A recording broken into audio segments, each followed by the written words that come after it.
दान दक्षिणा गर्दै गर्दाका दृश्य यो भक्तपुर हनुमान घाट खोँडे हुन्। हनुमान घाट खोँडे भन्नासाथ माधव नारायण व्रत बस्ने ठाउँ भन्ने याद दिलाउँछ।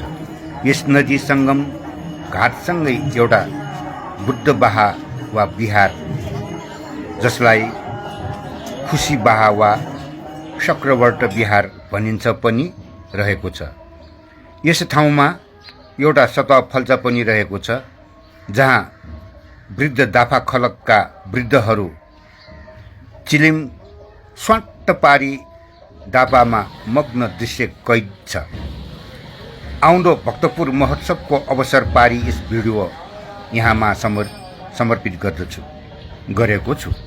आउँदो भक्तपुर महोत्सव सफल पारौँ।